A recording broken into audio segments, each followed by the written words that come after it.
প্রায় বলি যে এখানে আসলে আওয়ামী লীগের বি টিম সরকারে বসে আছে।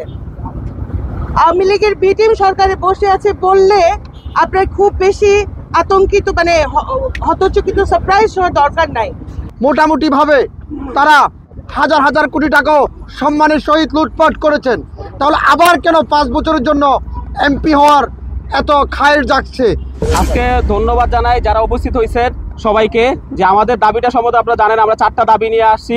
আমাদের এটার ভিতরে প্রধান দাবিটা যে উপদেষ্টারা নির্বাচনের প্রার্থী হতে পারবে না। এটার মূল যে কারণটা আমরা করতে চাই যে উপদেষ্টারা আজকে 14 মাস ক্ষমতার ভিতর আছে, এই উপদেষ্টাদের সাথে নতুন কোনো ব্যক্তি বা আমাদের যারা রাজনৈতিক দলগুলো আছে ওই দলগুলা যদি কোনো আসনে নির্বাচন করে তারা সুবিধাজনক অবস্থানে যাওয়াটা খুব দুঃসহ ব্যাপার হয়ে দাঁড়াবে। কারণ এই 14 মাসে রাষ্ট্রীয় কোষাগার থেকে অর্থ খরচ করে তারা নিজেদের নির্বাচনী প্রচারণা চালাইছে।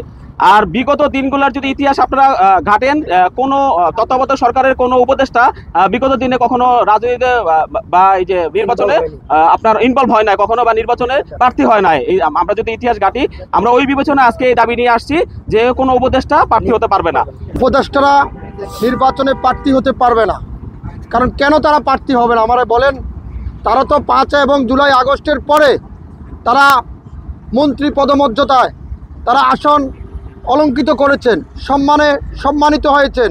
মোটামুটিভাবে তারা হাজার হাজার কোটি টাকাও সম্মানের সহিত লুটপাট করেছেন, তাহলে আবার কেন 5 বছরের জন্য এমপি হওয়ার এত খায়ের জাগছে?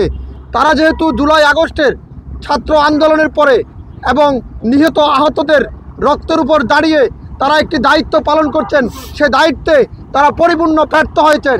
আমি বিশ্বাস করি, মনে করি তারা এই অযোগ্য অপদার্থ এই নোংরা লোকগুলো যাতে করে আর কোনোদিন বাংলাদেশের ক্ষমতার আসরে সম্মানিত পবিত্র চেয়ারগুলোতে যাতে না বসতে পারে।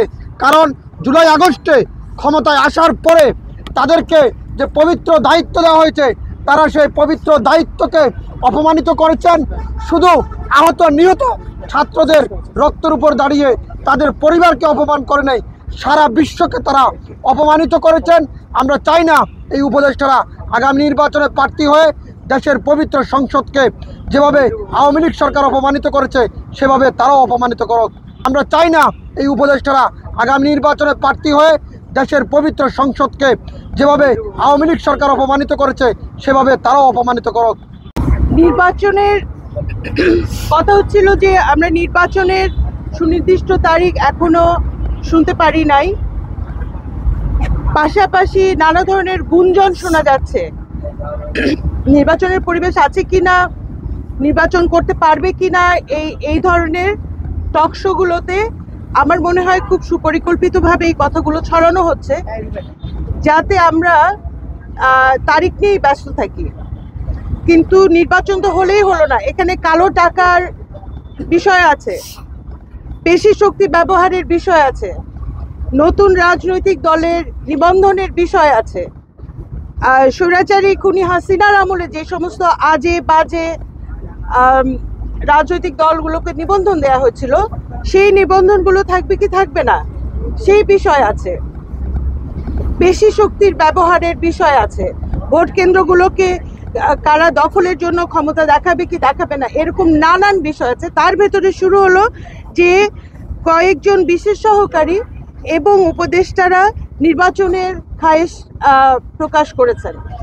তো এতগুলো বোঝা আমাদের উপরে অলরেডি আছে, তার ভেতরে আরেকটা বোঝা মানে যুক্ত হতে যাবে, সেটা মেনে নেওয়ার তো আসলে কোনো কারণ নাই। কারণ গত 14 মাসে ওনারা ওনাদের দক্ষতা, দেশপ্রেম, দায়িত্ববোধ, জুলাইয়ের প্রতি সম্মান, স্বৈরাচার এবং ফ্যাসিস্ট এবং আগ্রাসন বিরোধী যে ইস্যুগুলো আছে তার বিষয়ে ওনাদের অবস্থান আমাদের কাছে পরিষ্কার। আমরা প্রায় বলি যে এখানে আসলে আওয়ামী লীগের বি টিম সরকারে বসে আছে।